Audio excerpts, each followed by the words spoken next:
SDRF की team ने युवती के शव को बाहर निकाला। बैराज कॉलोनी के आंचल के नाम से पहचान हुई है। रविवार को नहर रोड पर गंगा में छलांग लगाई थी। तो जैसे ही एसडीआरएफ को सूचना मिली थी, एसडीआरएफ की टीम मौके पर पहुंची और तलाशी लगातार की जा रही थी और अब गंगा नदी में से लड़की का शव बरामद कर लिया गया है। एसडीआरएफ की टीम ने युवती के शव को बाहर निकाला है। बैराज कॉलोनी में आंचल नाम की लड़की है और यही उसकी पहचान और अब गंगा से बरामद की गई है। रविवार को नहर रोड पर गंगा में उसने छलांग लगा दी थी और तभी से ही उसकी तलाश लगातार जारी थी और अब एसडीआरएफ की टीम को आंचल का शव मिला है और उसको नहर में से, गंगा नदी में से बाहर निकाला गया है।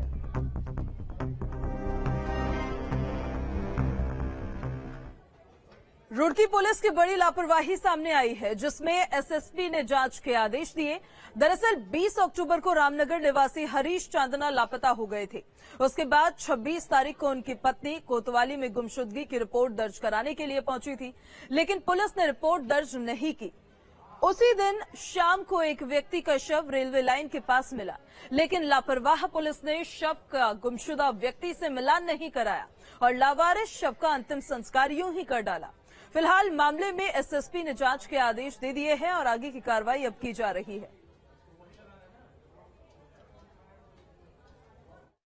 देखिए, इसमें कोतवाली गंग नहर में एक महिला के द्वारा अपने पति के गुम होने के संबंध में सूचना दी गई थी, लेकिन उससे पूर्व एक व्यक्ति का शव बरामद हुआ था कोतवाली गंग नहर क्षेत्र में ही। इस संबंध में ये जानकारी अब तक आई है कि उक्त महिला को इन लोगों ने उस व्यक्ति की फोटो देने के लिए निर्देशित किया था। जब तक वो उसके बाद 72 घंटे तक मोर्चरी में उक्त शव रखा रहा। उसके बाद उसका विधिवत अंतिम संस्कार कर दिया गया। बाद में यह ज्ञात हुआ कि जिस व्यक्ति का अंतिम संस्कार किया गया है वो उक्त महिला के पति ही थे।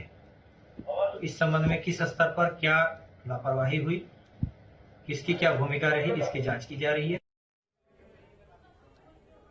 और बड़ी खबर है, रेप और मर्डर केस के तीनों आरोपी बरी किए गए हैं। उत्तराखंड के छावला रेप और मर्डर केस में सुनवाई हुई थी।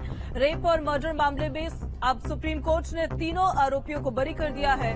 तीनों को ट्रायल कोर्ट ने फांसी की सजा सुनाई थी। हाई कोर्ट ने भी फांसी की सजा उनकी बरकरार रखी थी, लेकिन सुप्रीम कोर्ट की तरफ से अब इनको बरी कर दिया गया है। बड़ी खबर आपको बता रहे हैं, रेप और मर्डर के केस में इन तीनों आरोपियों को बरी किया गया है। उत्तराखंड के छावला में रेप की वारदात को इन्होंने अंजाम दिया था, ये इन पर आरोप लगा था। और आपको बता दें कि हाईकोर्ट भी और जिला कोर्ट की तरफ से भी इनको फांसी की सजा का ऐलान किया गया था, लेकिन सुप्रीम कोर्ट ये लोग पहुंचे और सुप्रीम कोर्ट में इनको बरी कर दिया गया है सुप्रीम कोर्ट की तरफ से। तो आरोपियों को बरी किया गया है।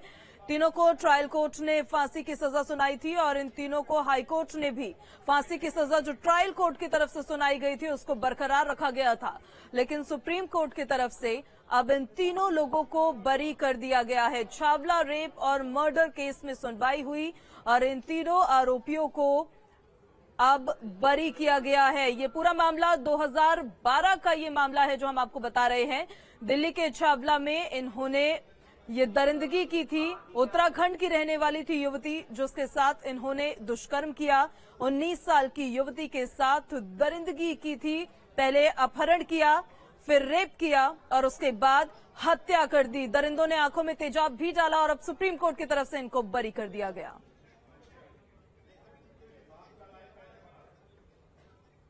विकासनगर से बड़ी खबर है, पुलिस के हत्थे चढ़ा है एक नशा तस्कर। लगभग 112 ग्राम अवैध चरस के साथ इस अभियुक्त को गिरफ्तार किया गया है। यूपी के सहारनपुर का रहने वाला बताया जा रहा है। एनडीपीएस एक्ट 8/20 में ये केस दर्ज किया गया था। बड़ी खबर इस वक्त की आपको बता रहे हैं विकासनगर से। इस वक्त की बड़ी जानकारी, पुलिस के हत्थे चढ़ा है ये नशा तस्कर। लगभग इसके पास से 112 ग्राम अवैध चरस बरामद की गई है। इस अभियुक्त को अब गिरफ्तार कर लिया गया है और बताया जा रहा है कि ये शख्स जो इन तस्वीरों में आपको नजर आ रहा है कि वो यूपी के सहारनपुर का रहने वाला है।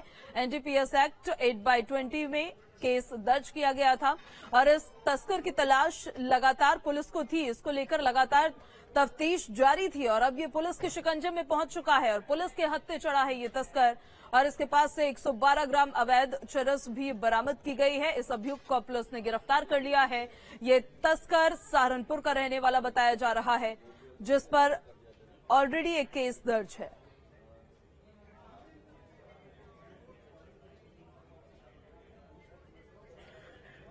और देहरादून में अब डेंगू पर थोड़ी लगाम लगी है। डेंगू के मामलों में गिरावट दर्ज की जा रही है। प्रतिदिन 9 से 10 केस ही सामने आ रहे हैं। पहले प्रतिदिन 50 से 60 केस सामने आया करते थे। अब तक 1343 डेंगू के केसेस सामने आ चुके थे, लेकिन अब डेंगू के मामलों में कमी दर्ज की जा रही है। जिस तरीके से नगर निगम की तरफ से भी फॉगिंग की जा रही है और स्वास्थ्य विभाग की तरफ से भी तमाम सुविधाएं जो है वो उपलब्ध कराई जा रही है, तो अब ये ग्राफ थोड़ा नीचे आ गया है और अब जो पहले 50 से 60 केसेस आए दिन दर्ज किए जा रहे थे डेंगू को लेकर, अब वो केसेस 10 पर आकर सिमट गए हैं। पहले प्रतिदिन 50 से 60 केसेस सामने आते थे और अब ये केसेस 9 से 10 पर आकर सिमट गए हैं। इस खबर पर ज्यादा जानकारी के साथ हमारे संवाददाता सुरेंद्र डसीला हमारे साथ सीधे कनेक्ट हो गए। सुरेंद्र, डेंगू को लेकर किस तरह से तैयारी भी वहां की जा रही है, उससे बचाव को लेकर भी, और अभी स्टेटस क्या है? डेंगू के मामले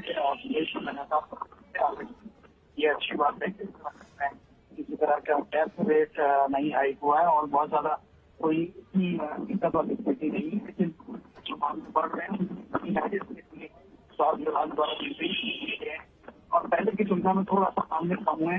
चिकनगुनिया के मामले भी बहुत तेजी से बढ़ रहे थे, लेकिन थोड़ा सा कंट्रोल है। डॉक्टर्स का ये कहना है कि जो ऐसे क्षेत्र हैं जो प्रभावित हैं, उन क्षेत्रों में लोगों को थोड़ा सतर्क रहने की जरूरत है। अगले कुछ दिनों में मामले और कम हो सकते हैं।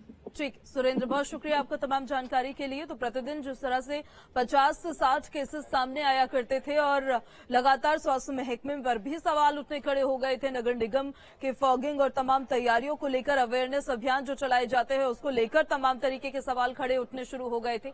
अब थोड़ी लगाम लगी है, ग्राफ नीचे आया है। जहां पहले 50 से 60 केसेस प्रतिदिन आया करते थे, अब 9 से 10 केसेस सामने आ रहे हैं।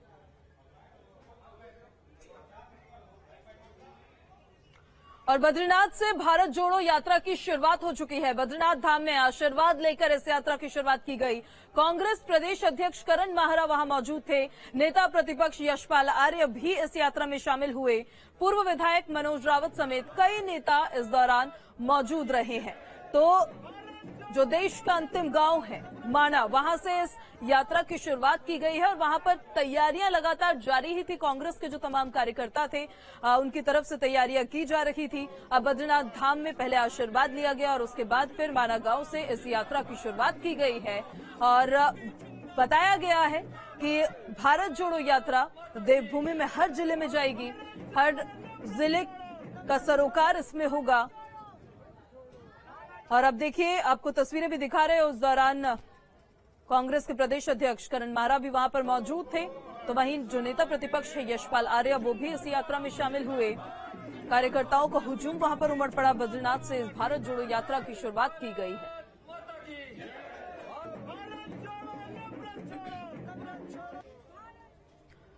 कांग्रेस ने भारत के आखिरी गांव माना से अपनी भारत जोड़ो यात्रा का शुभारंभ किया है। इस दौरान भारी संख्या में लोगों ने यात्रा में हिस्सा लिया। कांग्रेस के प्रदेश अध्यक्ष करण माहरा, नेता प्रतिपक्ष यशपाल आर्य, भुवन कापड़ी, उप नेता सदन कार्यक्रम में मौजूद रहे थे। इस दौरान कांग्रेस के कई कार्यकर्ता यात्रा को सफल बनाने के लिए माना गांव पहुंचे थे।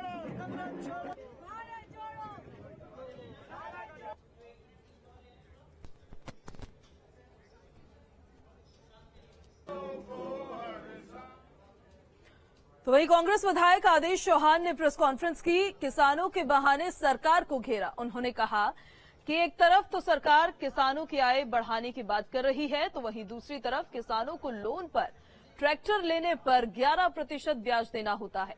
विधायक आदेश चौहान ने कहा है कि सरकार ब्याज बढ़ाकर किसानों की आय दोगुनी कर रही है। उन्होंने कहा कि सरकार की मंशा सिर्फ उद्योगपतियों को लाभ पहुंचाने की है।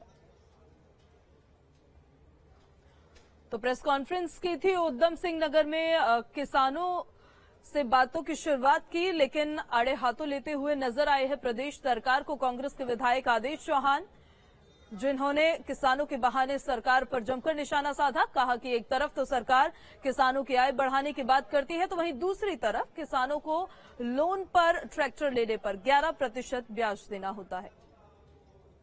मुझे एक बार ज्ञात हुआ कि सरकार का कहना था कि हम किसान की आय दुगनी करेंगे, तो मैंने विधानसभा में बात रखी थी कि साहब किसान अगर लोन लेने जाता है ट्रैक्टर के लिए, यंत्रों के लिए, तो उस पर ब्याज अधिक लिया जाता है, जबकि वाहनों पर ब्याज कम लिया जाता है। अगर आप कार खरीदने जाएंगे तो उसको देना पड़ेगा ब्याज 7.5%, और ट्रैक्टर से अगर ट्रैक्टर खरीदने जाएंगे तो उसे देना पड़ेगा लगभग 11%।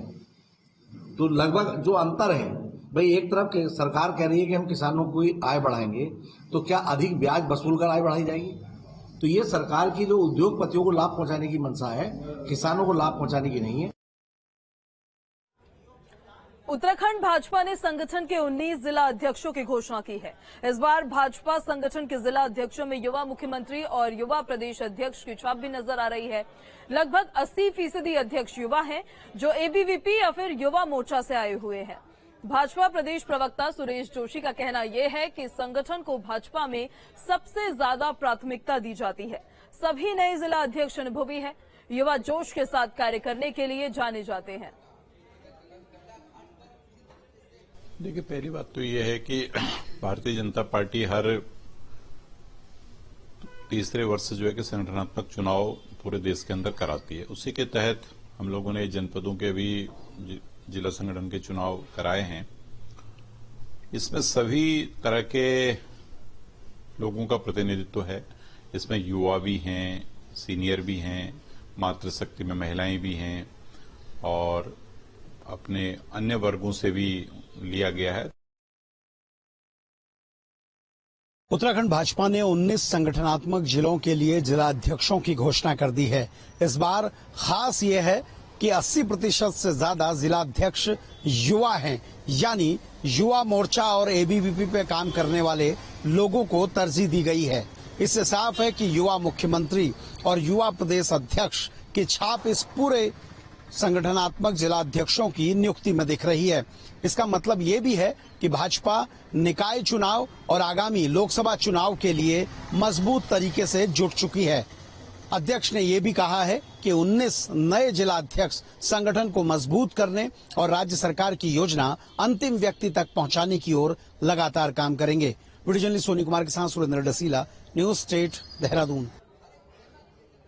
और लोकसभा चुनाव की सुगबुगाहट तेज हो गई है। दूसरी पार्टी को छोड़कर बीजेपी में आने लगे हैं कार्यकर्ता। दूसरे दलों के पदाधिकारियों ने बीजेपी का दामन थामा है।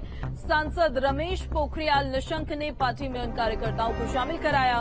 बीजेपी के कार्यों से जनता प्रभावित है, सांसद रमेश पोखरियाल निशंक ने अपने बयान में कहा है। लोकसभा में बीजेपी भारी मतों से जीतेगी, ये भी वो अपने बयान में कहते नजर आए। हरिद्वार के बीजेपी कार्यालय में उन्होंने शपथ दिलाई है उन तमाम कार्यकर्ताओं को जो दूसरी पार्टी को छोड़कर अब कमल का दामन थामने के लिए बीजेपी में शामिल हो गए हैं। हरिद्वार में लोकसभा चुनाव की सुगबुगाहट शुरू हो गई है और दूसरी पार्टी छोड़कर आ रहे कार्यकर्ताओं ने बीजेपी का दामन थाम लिया है। पूर्व केंद्रीय मंत्री और हरिद्वार से सांसद रमेश पोखरियाल निशंक ने लक्सर और खानपुर विधानसभा सीट से दूसरी पार्टी छोड़कर आए सैकड़ों कार्यकर्ताओं को बीजेपी ज्वाइन कराई। हरिद्वार बीजेपी के जिला कार्यालय में आयोजित कार्यक्रम के दौरान रुड़की के नवनियुक्त जिला अध्यक्ष संदीप गोयल और हरिद्वार के नवनियुक्त जिला अध्यक्ष शोभा राम प्रजापति का भी सांसद निशंक ने फूल माला पहनाकर स्वागत किया। सैकड़ों लोग छोड़ करके आज भारतीय जनता पार्टी में सम्मिलित हुए हैं और पूरे जिले से बहुत महत्वपूर्ण लोग हुए हैं। इधर यदि देखेंगे तो लक्सर से और खानपुर विधानसभा से भी सैकड़ों लोग आज भारतीय जनता पार्टी में सम्मिलित हुए हैं। वही सम्मिलित होने का कार्यक्रम आज था, लेकिन इसमें एक और कार्यक्रम जुड़ गया कि हमारे दोनों जिलों की जिलाध्यक्षों की घोषणा हुई, तो उनका भी यहाँ पर कार्यकर्ताओं ने यहाँ पर अभिनंदन किया। निशंक जी के अभी जो चुनाव हुआ उसमें पूरा का पूरा भारतीय जनता पार्टी के पक्ष में गया और भारतीय जनता पार्टी निरंतर काम करती रहती है तो उससे बहुत ज्यादा उसमें करने के लिए ऐसा कोई दिन नहीं जिसमें भारतीय जनता पार्टी काम न करती हो। और हमारा यही रहेगा कि जितना भी हम जाते बूथ स्तर तक हमारी पार्टी चली गई, हम बूथ को और ज्यादा मजबूत करने का काम करेंगे। और चलिए फिलहाल रुक रहे एक बहुत छोटे से ब्रेक के लिए।